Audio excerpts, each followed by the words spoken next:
Hi, and welcome everybody to another edition of the Winner's Circle Sports Betting Podcast. I'm Ross Benjamin, as always, on a Wednesday, and it is Wednesday, and it's the 13th of October, which I just told Chip is always better than the Friday the 13th. So we're one step ahead of the curve there. Anyway, this is our college football betting edition. And Chipper, how was your weekend, buddy?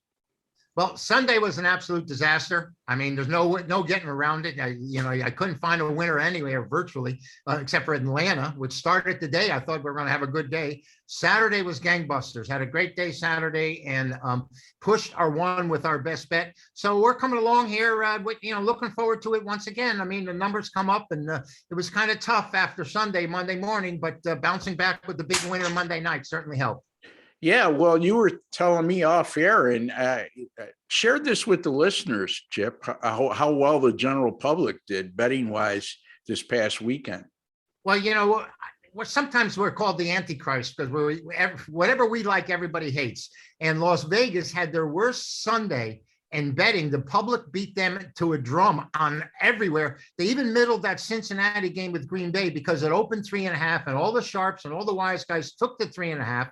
The game, they bet it down to, they took 3, and then when it got down to 2.5, they all came back and laid it. So that game ended on 3. How it ended on 3, I mean, it's amazing if you watch that one. But so they got hurt. They got hurt everywhere. And Sunday night was a heavy play too, because everybody had their parlays and their teasers tied in with the Buffalo Bills, and the Kansas City Chiefs certainly look like they're in trouble. I'll tell you what, Ross, it looked like to me that this quarterback for the Chiefs has a sore arm. I mean, I don't know if he does, but he's throwing the ball in the dirt when he's not under pressure. And I just not quite liking what I'm seeing out of him so far this year. Certainly disappointing on the Chiefs side, as their defense just doesn't stop anybody.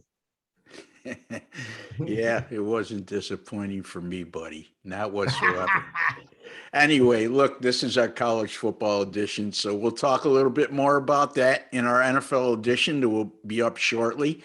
Until then, let's stick to college football. Chipper, Alabama gets knocked off as a 17-point favorite on the road against Texas A&M. And I've also heard that the books did awfully well on that game because a lot of people were on Alabama. A lot of people were on Alabama in the first half as well. And lo and behold, the Crimson Tide playing a Texas A&M team that fell out of favor with the public because they had lost 2 in a row and dropped out of the top 10, actually dropped out of the top 25, if I'm not mistaken. A topsy-turvy kind of week in college football as well. Well, that Saturday game with A&M, one of my better plays on Saturday was the Aggies. But I'm surprised at how far they dropped Alabama in the rankings. They dropped them down to 5th and even lower in the other poll. And they did outgain the Aggies by over 150 yards totally in the game. And it's all part of the action out there. I didn't think Alabama was going to draft that much, but they have to play out the rest of the season. And I guess this game with Georgia looms as the biggest game of the year. Yeah, for them, because will they be able to make it to the Final Four with 2 losses if Georgia maintains their dominance over everybody? And our boy Bo Nix, he did his thing against Georgia, and the Bulldogs just dominated Auburn as well as they dominated everybody else. Well, a lot has to do with what goes on with everybody else, but I would say highly unlikely if they have 2 losses that they're going to make it in. Now, if any program is going to sway the committee with 2 losses, it's going to be Alabama. That loss against Texas. Now, if Texas A&M goes and wins out, Chip, and they finish 10-2, that's a whole different story because now that loss doesn't look as bad.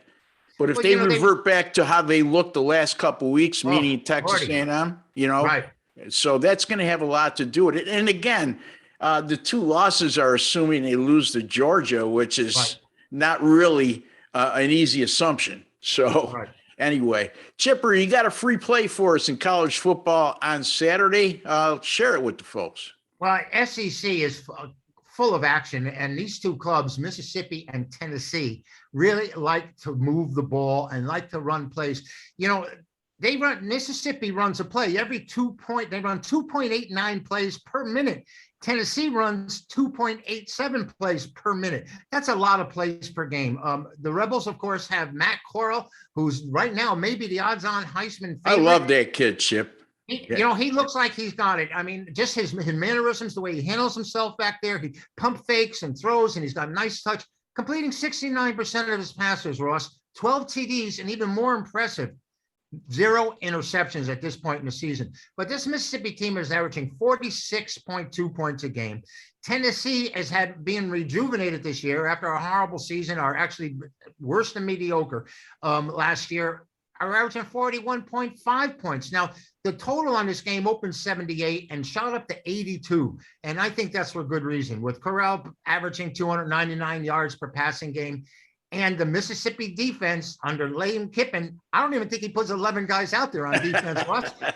They allowed 676 yards last week to Arkansas and won the game as Arkansas failed on a 2-point conversion after the buzzer, gave up 39 first downs. So I don't see the Rebels tackling anybody. And I think this is going to be an all-out offensive show on both sides. I'm looking for Tennessee and Mississippi to go over the total, astronomical total at 82 right now, or 81.5, or whatever you can get.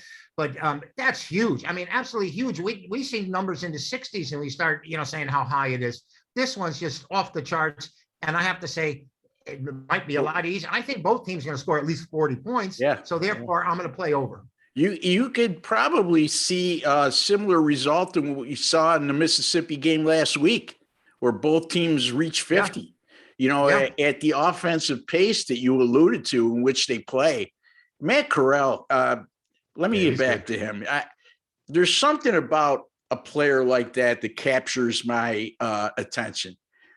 He's not a big guy. He's 6 foot tall. So he's not a prototypical drop back passer that with the big arm that the NFL covets.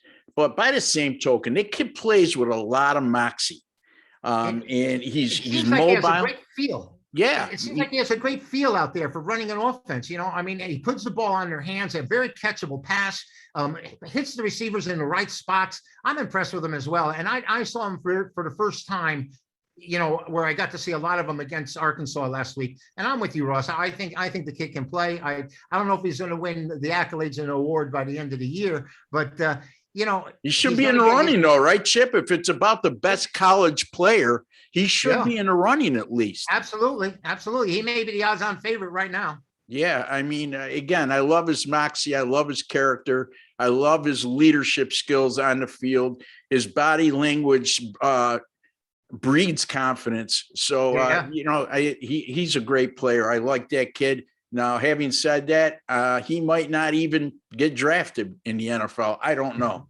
So again, I'm not one of those guru experts, but right now on the college football level, he's one exciting player to watch. And you're right, Chip. Lane Kiffin, no matter where he's the head coach, FAU, USC, or Ole Miss, his defenses play flag football. They forget it's called tackle.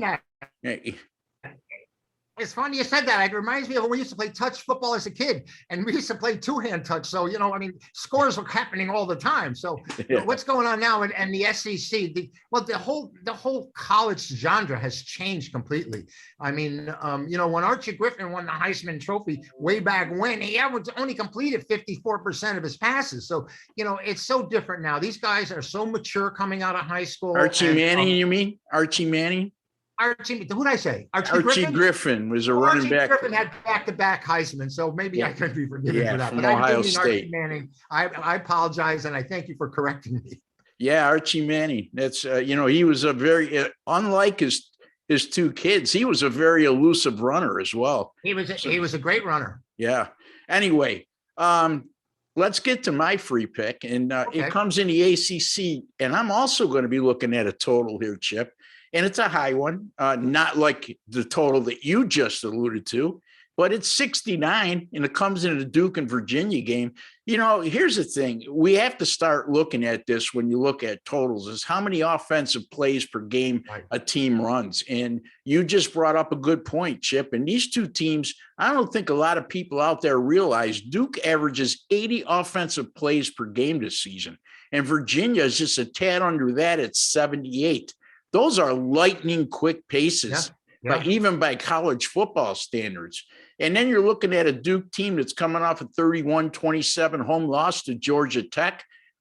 Since 2019, the Blue Devils are 6-0 to the over following a conference home loss. And those 6 games averaged a combined 71.6 points per contest. Duke has also scored 28 points or more in 5 of their 6 games this year, while this is a Virginia defense that's allowing 34.2 points and 476.8 yards per game when facing FBS opponents. Now, they did play William and Mary early in the year. I did not count that game. I'm counting the 5 games against FBS opponents, and they put up little resistance in those contests defensively. However, their offense has been highly productive. Their passing game especially. This is a Cavaliers offense averaging 34.2 points and 525.5 yards per game. The Cavaliers have passed the ball on 62.8% of their offensive plays this season, and they're averaging 413 yards passing per game. I think this is going to be a highly entertaining and high-scoring game. And I think the total is going to approach closer to 80 than it will 69. I like Duke and Virginia over 69. And Chip Chirimbus is on the Ole Miss and Tennessee game over 82. Oh, I never thought I would see Chip get on a podcast and take an over 82. But he's really expanded his horizons now. He's looking at totals. Any final thoughts before we leave, Chipper? Well, a lot of comment. I saw this Virginia up close, and they go to no huddle very often, and they have a tight end that's going to be in the NFL. This he's big. He likes the quarterback. The left-hander quarterback loves to go to him continuously. And I understand, and I see your point here. And Duke hasn't played much defense unless it's been the ACC basketball game and eons as well. So we got 2 overs, you and I, in the ACC and the SEC. And here's to fast-paced football and plenty of touchdowns. Chip, how could the people find you out there? All right, they can write to me on email me at chip@chipwins.com and see if we can work out a VIP program for you. Whatever your likes or dislikes are, we'll adjust the program for you and sit there and get a best fit. We could text you, we could email you. We'll do it any way you want. You could find Chip as well at chipwins.com. You could find me at rbwins.com. Both sites, you pay a little to make a lot, folks. Think about that. That's a pretty good proposition. In any event, I'm coming off some rough weeks in football, but, you know, it's just a matter of time before I go on one of my torrid runs that I'm notorious for. And I'm planning on that beginning this week, Chipper. So, again, folks, you can find Chip at chipwins.com. Find me at rbwins.com. Subscription packages, daily packages, and also if you want to have a package specifically tailored to your needs, you can call either one of us. Our number is right on the homepage of those websites. So until the next time, for Chip Chirimbus and Ross Benjamin, good luck, God bless, and take care, folks.